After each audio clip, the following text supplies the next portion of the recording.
I'll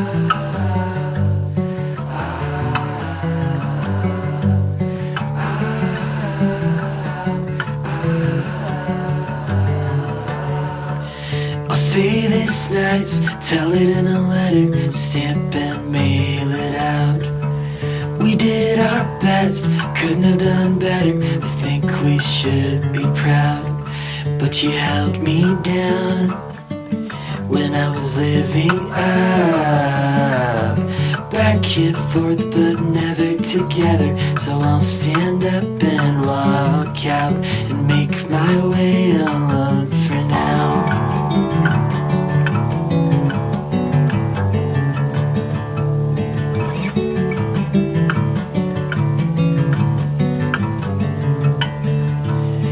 Holy as a ghost, heavy as a feather, pure as the driven snow.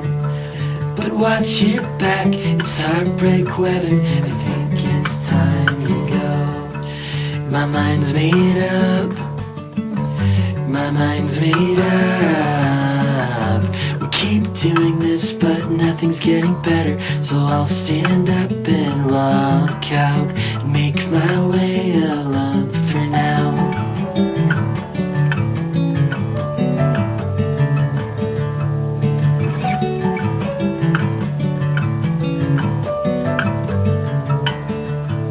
Say you'll find yours in time, but I'm not sure what's yours and what's mine.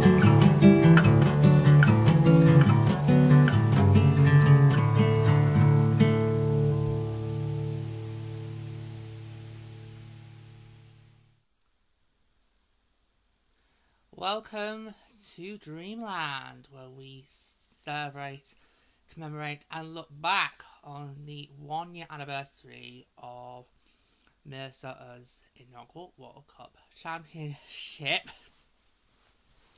I wasn't sure what to say Minnesota Frost, because obviously, you know, last year we didn't have names or I know it's gonna be, yeah, it's gonna feel weird today, yeah, yeah. So, episode 1, we will be looking back at how the foundations were laid for the championship, well, what turned out to be a championship roster, not that we knew that at the time.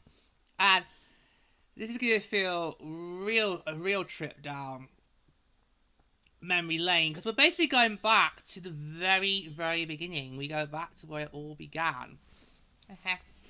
Not just for this team, but also for us as a whole. Yeah. So we go back to the to August 2023, and the PWHL was officially announced, with play set to begin in the 2023-24 season with 6 teams: Boston, Minnesota, Montreal, New York, Ottawa, and Toronto were revealed as the 6 charter members, who would of course later be referred to as the inaugural 6. Now I thought that was pretty bold. You say in August we're going to begin play in the 2023-24 season, but technically that would have only been what, 2 months away from the start, and yet no one's got any team names, no one's got any brands, no one's got any players. How did you expect to do it? And yeah, it sounded at the time, it sounded like a lot to try and get through. So you kind of had the sense that if it was going to be done the 23-24 season, it was going to be done as a short season, and most likely would begin in the calendar year of 2024, which of course obviously it turned out to be. Yeah. And so for that local season, we only had 24 regular season games. It really did not feel like a lot. No, it really did not. And actually, if you look now to this year, we upped it to 30. Still not enough. And we constantly, all the time, are having this debate about what is the right number of games, especially if you're going to then bring more teams into the fold in the future. How do you then go further? How do you get more games in? And also, and I think, because obviously you've also got to back to back. You have international breaks. You have and every team has a bye week as well. It just feels like how's it gonna? There's still a lot to work out with that in terms of the number of games, but it just feels like it needs to go be more. It really does. I don't know what they're gonna do going forward, but there needs to be more games going forward. It kind of felt like a rush. Although at the time you were not in the fray. No, I remember rightly when it was announced. I was like, yes, I'm in. You know, because obviously I've only had before last season. I only had 4 Olympic games under my belt. That's right. 2010, 2014, 2018, 2020. Yeah, four Olympic games under my belt. I was only able to see women's hockey once every 4 years at the Olympics. So I knew what it is. Lady then, didn't you have a migraine? What, those first couple of weeks? Oh, I did. She was literally back and forth trying to work out which team was she gonna go with. I had no. Well, you said you were in. I knew I wanted to be in, but I was like, but I don't think at the time you. Well, for me, I was just like, okay, I'm in, but obviously, where do I go? Because obviously I'm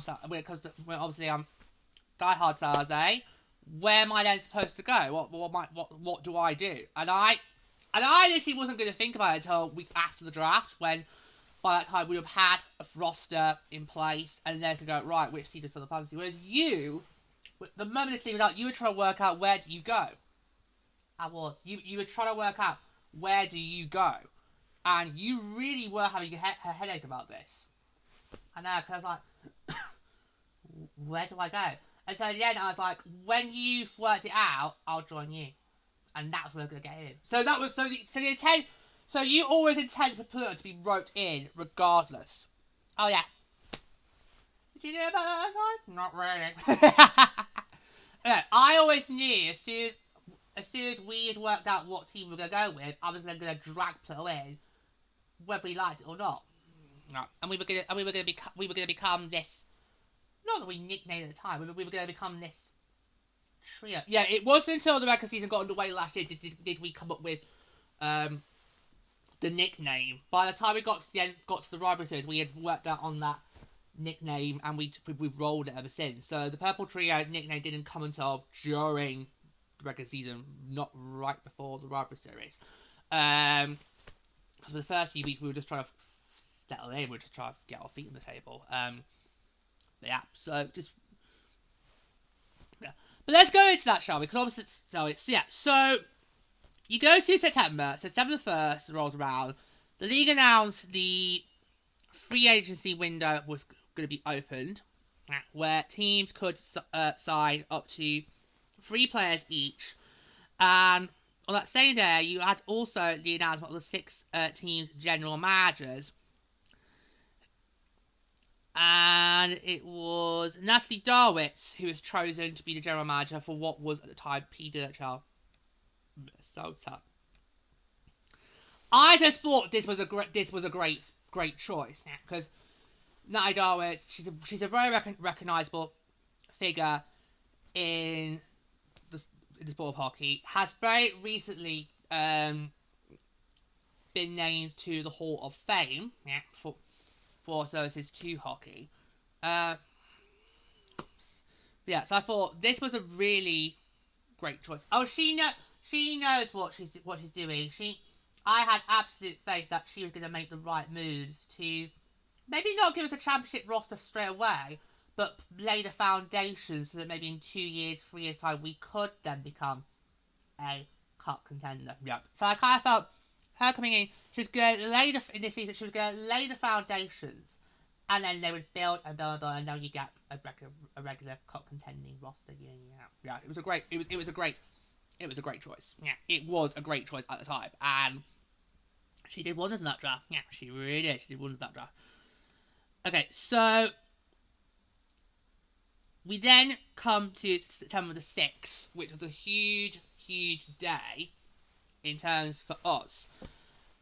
Because The first 3 signings for PWHL Minnesota were announced, and they were announced as Lee Steckline, Kenny Paddock, and Kendall Coyne Scottforth. And as soon as I heard Kendall was going to be playing for Minnesota, I was like, there we go. Team picked. Yeah, I mean, come on, you had to, really? If you were going to pick which team you were going to support, you'd have to go with the one that Kendall was on. You had to. But for me, it was more about a connection to Sarah, because she did spend 1 season. I can't remember which one it was. She did spend 1 season with the broadcast team of my Sarah Sharks. She came on for some select games. And so that we thought, right, a Shark connection. She's a legendary player. You don't need to even have watched a game of hockey to know Kendall Coyne Scottforth. She's that legendary. Yeah. So I thought, right, there you go. Done. And the relief on you when I said, but pick the team! And I was like, woo, pick the team! Woo, picked our team. Were you happy that we were going to be with Minnesota? I was just relieved that you were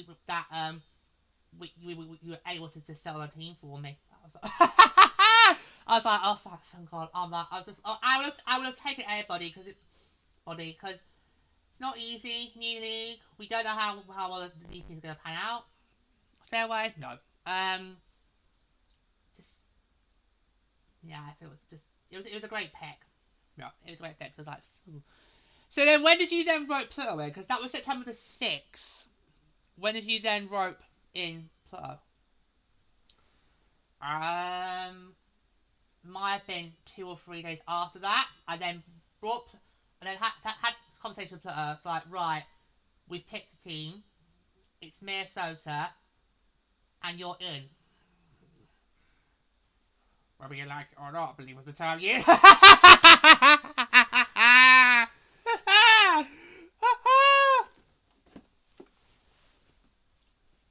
Whether you like it or not.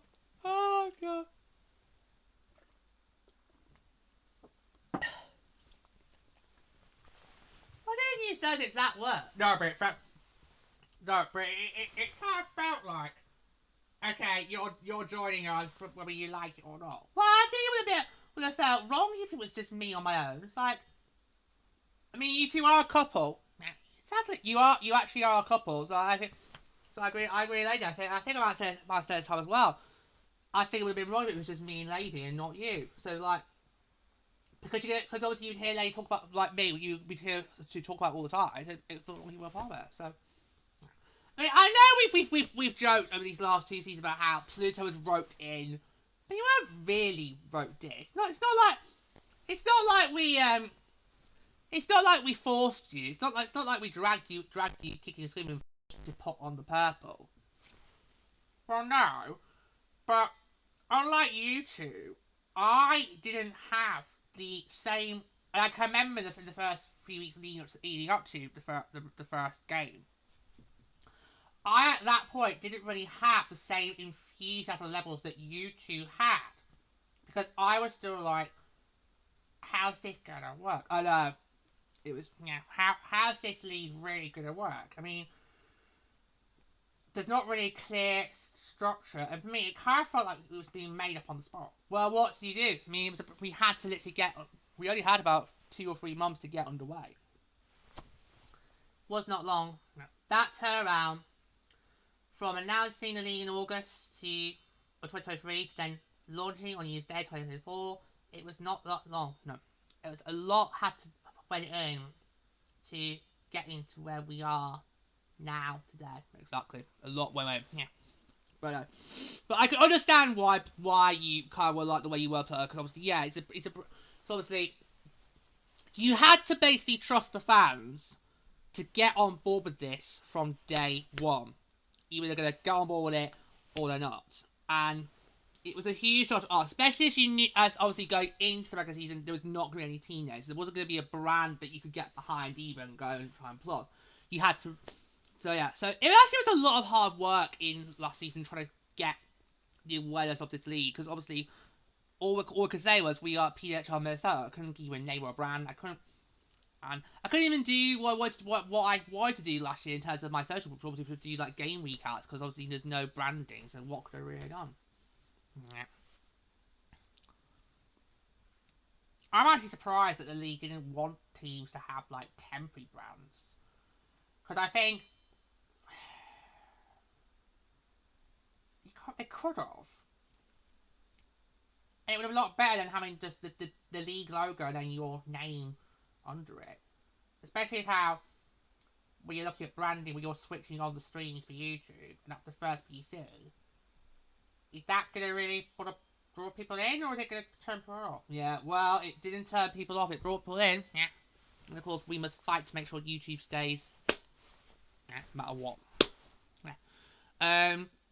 So yeah, so it was 2-3 hours after 76. You then got roped in. The trio was formed, and the next stop was the draft. So September the 18th, the first ever PWHL Draft was held in Toronto. And okay, so right, so I'm not going to talk you through how the draft works. So hold on here, kids. It might get a bit complex. Yeah. So the draft was designed as a snake draft.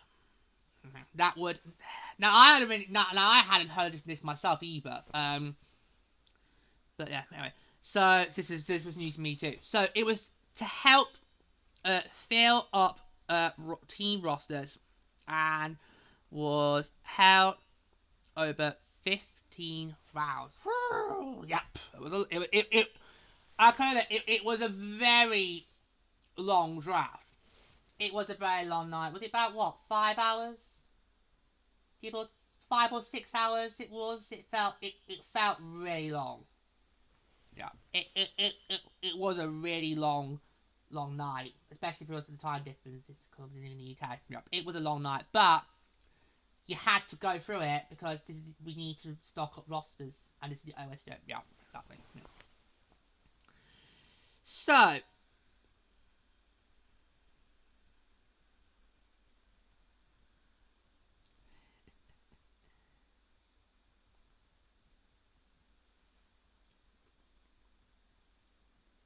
The order of picks in the first round was decided by using a computerized randomizer. A computerized list randomizer. During a video conference call with all 16 general managers, and in the second round, this order was reversed. So the team with the 6th pick would then get the 7th pick, while the team that went first in the first round went last in the second round. And of course, it flipped vice versa before, which I think worked really well. Yeah, it did, because it meant that everybody got equal opportunity to get some really good stock. Yeah, it would have like you a stock. This is the order for all 6. Sorry. For all 15 rounds, for all 6 teams, like it was with last year's draft. Yeah, I actually don't like that. Yeah. When they said that last year's draft, which was held in Minnesota, was going to be a standard AHL draft, so 7 rounds. Here's the order. You can make trades in the draft if you need to. Yeah. But that's the order. But we're going to keep this order. And yeah, I didn't like that. Yeah. I would have preferred the snake draft. Yeah, the snake draft is a fairer way for teams to get really good players, and then go into the season being competitive. Yeah. It really is. It's a more fairer way. They're gonna have to think. I think snake draft should have been the standard for all drafts. Unfortunately, we don't make the rules. No, we don't make the rules. No. So who got the first pick, I hear you ask, in 2023? Well, as luck would have it, the first pick would go to PWHL Minnesota. And I can remember in the build-up to the draft, there was a lot of buzz around Taylor Heisey, who was likely going to get taken first overall, and Minnesota native, and I was thinking, oh, if we could get that first overall pick, that's a match made in heaven. It would have been a great start, and we got it. I think it was imperative. For a player like that, you had to want to get that first overall draft pick. You had to want to get it, and I'm really glad we got it. Because who knows when we will next get the opportunity to draft first? Oh, yes, with the gold plan. Yes. Yeah.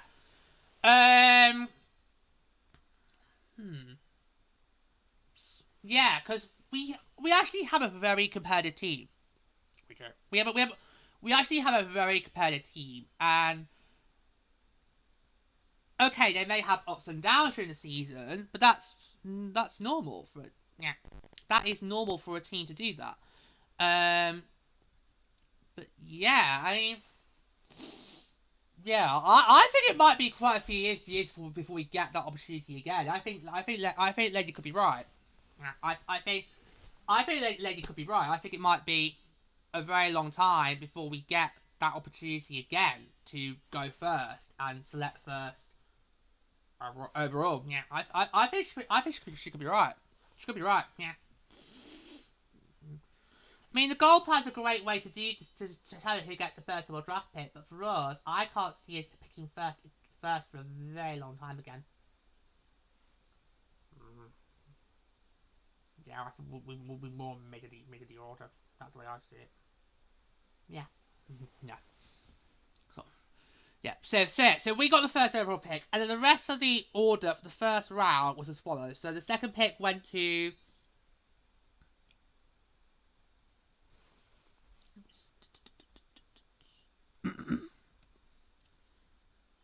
oh, hold on.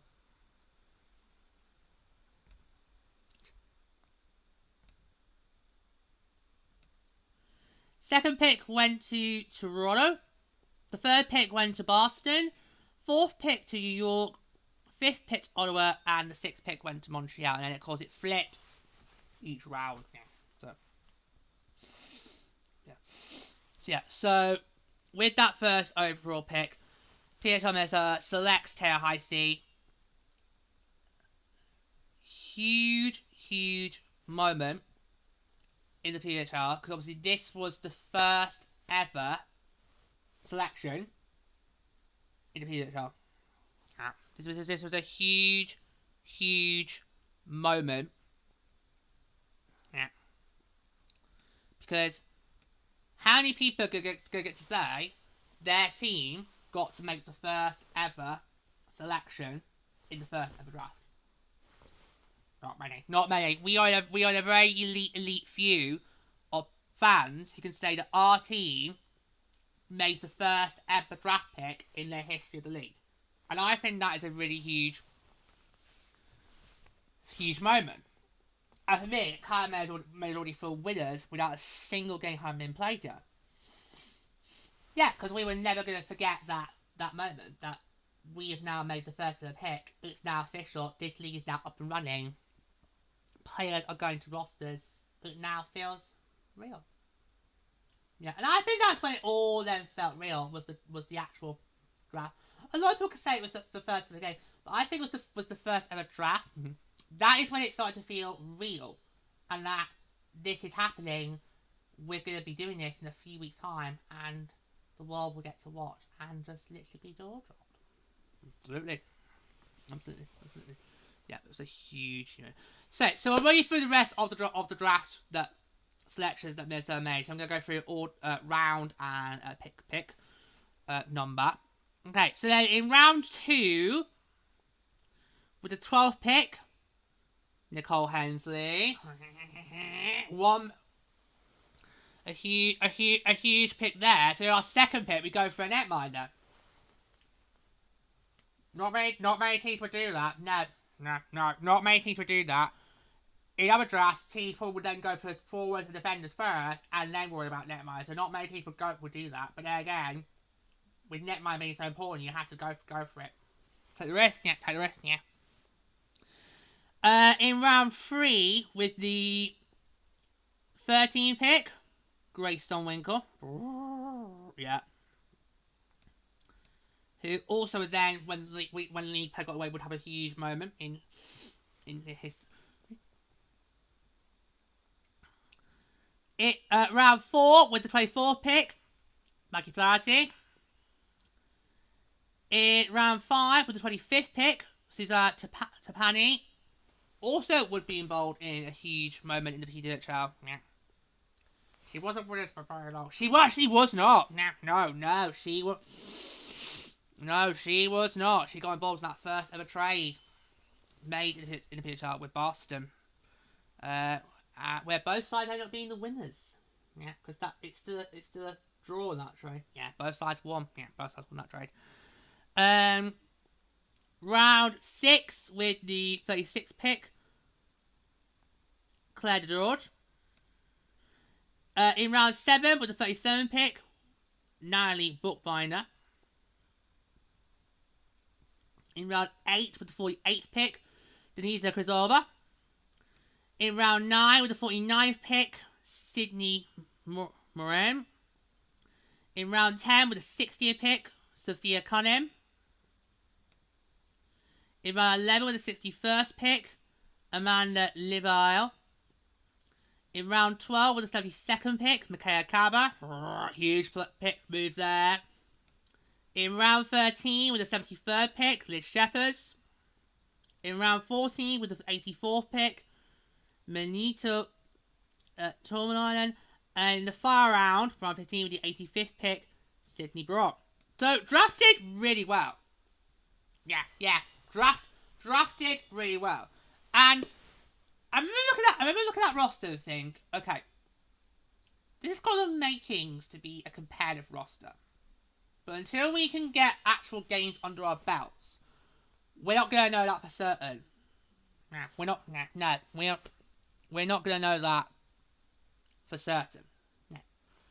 But I just felt the confidence was there that this roster could do really good things. We just need to see how it's going to go. We got the actual games. So, roster set. All that was left now was to basically get to game day. But before we got there were a few final details that had to be ironed out. Yeah. The first of those was, of course, the team apparel. So, November 2023, so just 2 months after the draft, the team colours of PWHL Minnesota were revealed, with the team selecting purple, lavender, and white. As for the inaugural season, nobody had a name or brand. All 6 teams wore a league-wide jersey template that featured the state's name diagonally on the front. I hate that style of jersey. You really do. I hate that style of jersey. You really do. You weren't even sold the team colours either. I remember that being out. You were like, oh my god. Well, I've never really been a fan of purple. No. I've never really been a big fan of purple. And of course, it's not something we've really seen in sports. Well, in hockey, really. We don't really see purple jerseys at all. So it's like, I mean, you couldn't blame them for going with a unique colour scheme. I mean, that was what was interesting, was how most of these teams went for unique colour schemes. Toronto, Montreal, Oz. And that's about it, because the other 3 were already done. Yeah. No, I don't remember when I saw that mock-up of the jersey, I thought, not sure I feel about this, but at the same time, I was like, it's only going to be for a year. Because I feel at that time, in my head, I thought, right, we'll have in year 2, we'll have names and brands. Can't be certain on that, but that was my, that was my kind of mindset that, we'll get to year 2. We'll have names and brands in by then. We'll be fine. That was kind of my thinking. So I thought, right, I can put up with that for 1 year. It's only 24 games. The season's gonna go in the blink of an eye. Which it did. Yeah, it will go in the blink of an eye. It's gonna be fine. It's all gonna be fine. But I was not sold on the Kurski team. But when we got some games on the belt, I kind of changed my tune, and I'm kind of fine with it now. Yeah, I'm fine. I'm kind of fine with the Kurski now. I really am. What did you two make at the time? It was kind of hard to work out because obviously, purple was not really clearly used. I wasn't too sure to make balls. I really didn't. No, I was like,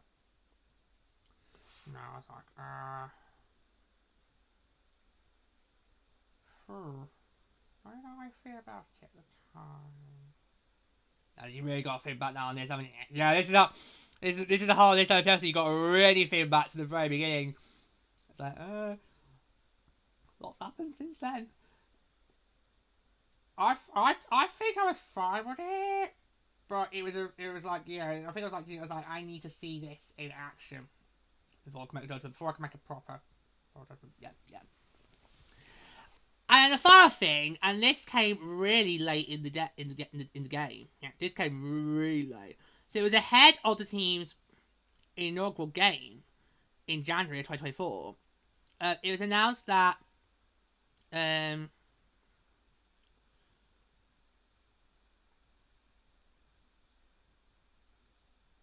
oh no, sorry. Needs to do the coach birthday. Oh yeah, sorry. I'm going ahead. Yeah. No, we can do this first. So we can go. Yeah. So it was announced really late in the game though that Kendall Coyne Schofield would be the team captain, with Kelly Panic and Lee Steckline serving as alternate captains. What did you make of that? Really obvious, wasn't it? Yeah.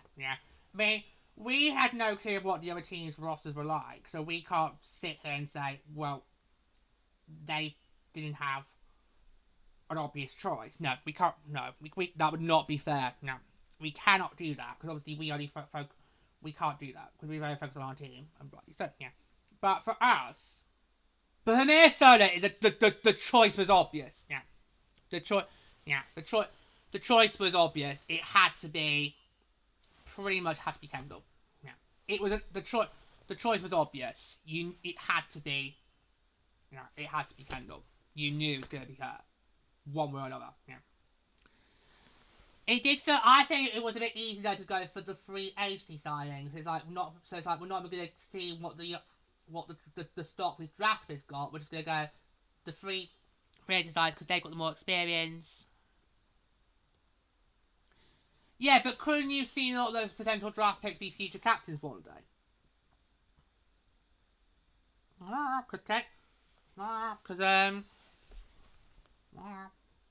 Like Heisey maybe? Could be a potential captain one day. Yeah, I agree with you. It had to be Kendall. I just felt, well, not want to give all the potential draft picks a chance. He's a brand new look. I did that. Yeah, but you were happy with Kendall being. Oh no! I was happy with Kendall being captain. I just thought, was it too as an easy option with her assistant captains? But of course the mood changed not long after. Any team personnel moves that got made before the start of the season, it was hard to really judge because it was a brand new league and we had no clue what to expect. We had no clue what to expect. No. Yeah, so another thing late in the game, which I was supposed to do before we made the captain's personnel, but I could do it. It's all fine. So on December 27, 2023, so just 1 week before Minnesota's first ever game,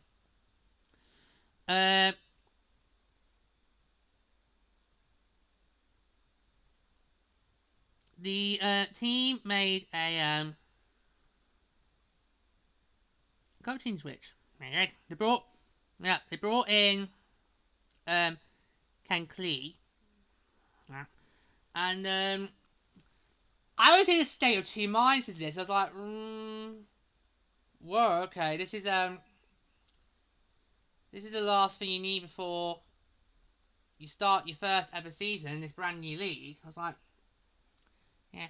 But at the same time, I had to basically trust in what my team was doing.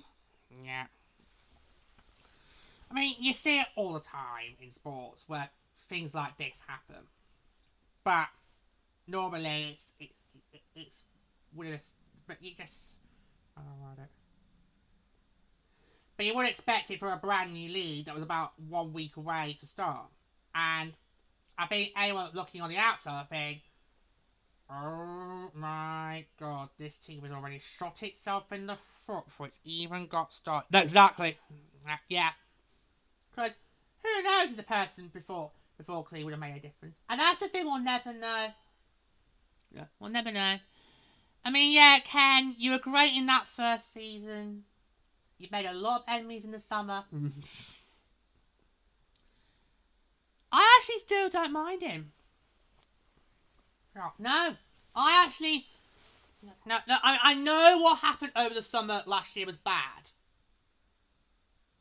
And if people want to blame him for it, then fine, you can blame him for it. But for me, I still don't really see a problem with having Ken Klee as our coach. I really don't. It's very rare for me in hockey to actually give praise to coaches. Because I think in all my years of being with the Sharks, I don't think I've really praised the coaches. I've always been like, I give them one season's grace, and then after that I go, right, well, I think you should be shot. So, yeah, I just... It kind of took us aback, because I thought, literally, right, oh my god, we've literally just got through, we literally just got through Christmas, and now you're throwing this at us with, like, what was it, a week to go?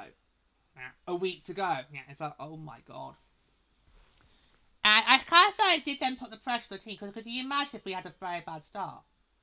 We were thinking, we'd have people go, oh, it's because they made that switch, they brought in Ken Klee, so the other one, but of course, we're never going to know. No. We're never going to know. I actually don't feel I want to know, lady. No, but can I just make the point? You can make the point, but I don't want to ever know. We're never going to know if what happened last year would have still have happened if we didn't have to make that switch. It's never ideal to have to do that. But hey, did this team complain about it? No, they got on with the job. They managed to find someone really quickly. Because normally something like that could take quite some time. But they got on with it. They managed to find someone good very quickly. And yeah, I just think it was a really huge... It was a huge move. It was a huge move.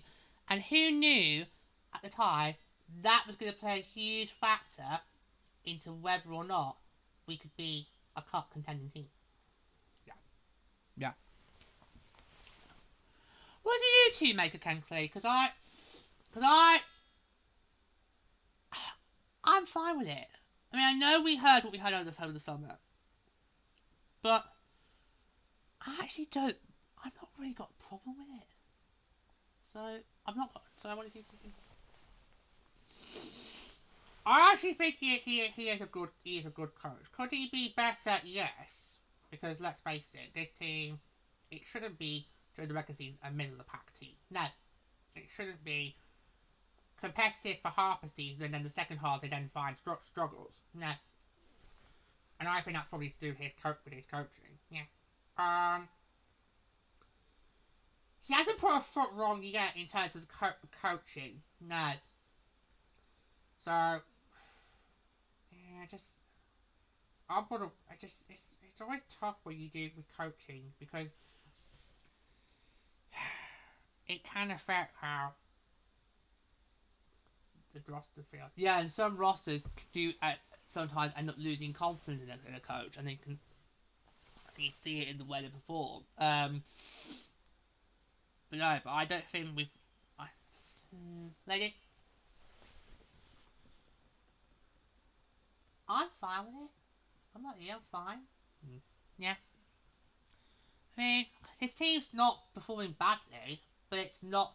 But it's not the likes of what Toronto and Montreal are, which I'd like us to be. Yeah. Yeah. Would make the playoff races a lot smoother. That's for sure. Yeah.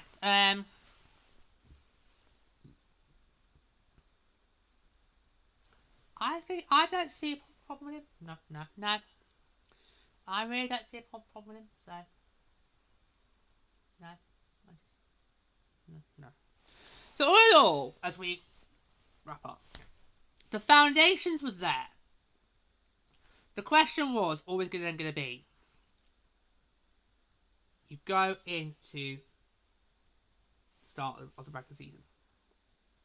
How's the team going to perform? That was the big question. That was always going to be: how was this team going to perform?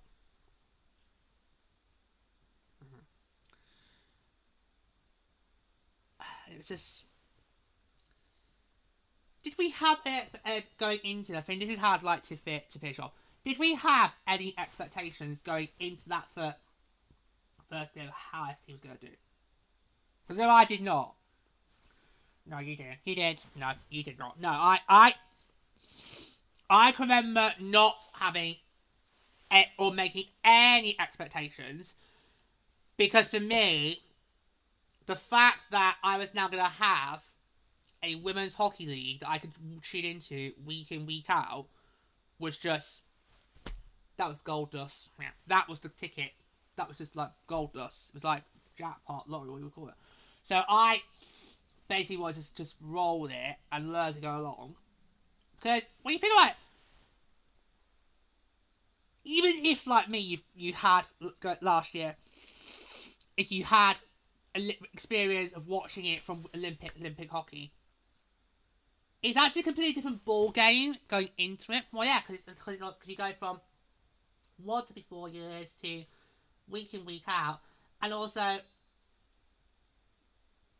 as we've learned, the PWHL hockey is completely different to limit hockey. The league made so many different variations to the game.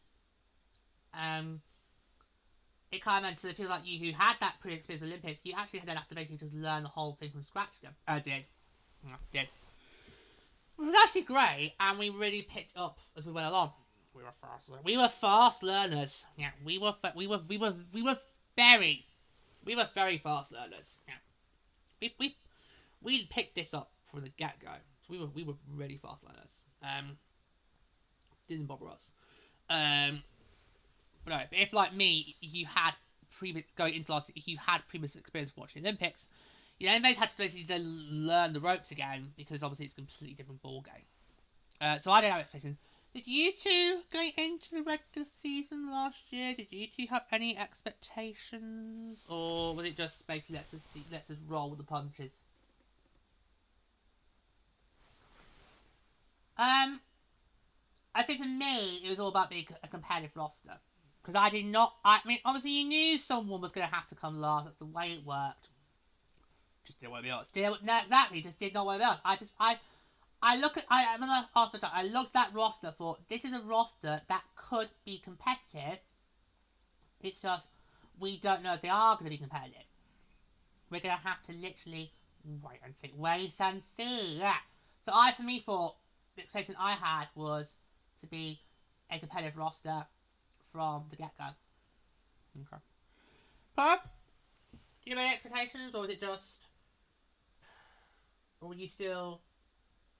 I think Lady was the only person who had expectations, because you didn't, because obviously you were just feeling like, thankful that I've now got this. I was still...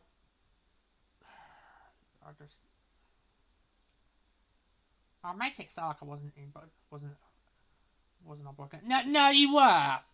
No, you were. But I can remember that. I remember in the build-up, you really were hesitant because you, rightly so, like a lot of people would have been going into January the 1st last year. A lot of people would have been, right, is this really going to work? There's only six teams.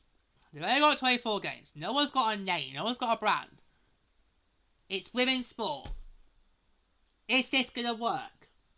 I think a lot of people going into that first week, like last year, would have been like you, would have felt hesitant to thinking, oh my god, can this work or not? So I don't think you need to feel bad about that. But your level of enthusiasm didn't come until we got that into the swing of it. As soon as the season started, that was when you then found the enthusiasm that me and Lady already had.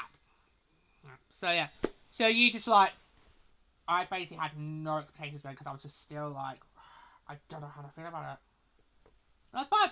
That was totally fine because a lot of people would have been in the exact same position that you were in going into last season. It's understandable. It was a brand new league. It was a brand new sports league launching on New Year's Day. Who launches a sports league on New Year's Day? I mean, who launches a season on New Year's Day? Never mind a brand new sports league. Nah. We're Mavericks. Yeah. So no, a lot of people would have been like you going into that first week. They would have. And yet, you did manage to find when we did get rolling, you were able to find that your enthusiasm very quickly. So I know we've constantly been joking that you were roped in, but you weren't really roped in. Because if you were roped in, you would have been spending seasons us being miserable and moaning and whining like, why am I being involved in? Why need to make a lot of it? But you haven't. No, you have been like us. You've been enthusiastic about that and sold, but you had to get that enthusiasm while watching the games. And I think for a lot of people that would have been. I'm not sure how many people going into last season were like me and Lady and were just excited from the get-go. Most of the people would have been a Pluto going into that regular season, and that's fair. But what was great is how your enthusiasm just about from the get-go when the game got rolling. So yeah, that's yeah. So all in all, the foundations were laid. And it was all about how does this team go about building on those foundations.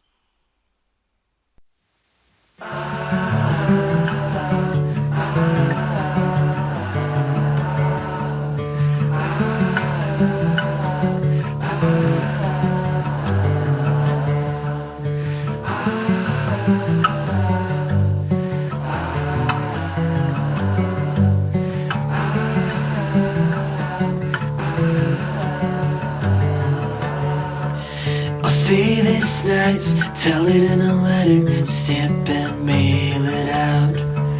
We did our best, couldn't have done better. I think we should be proud, but you helped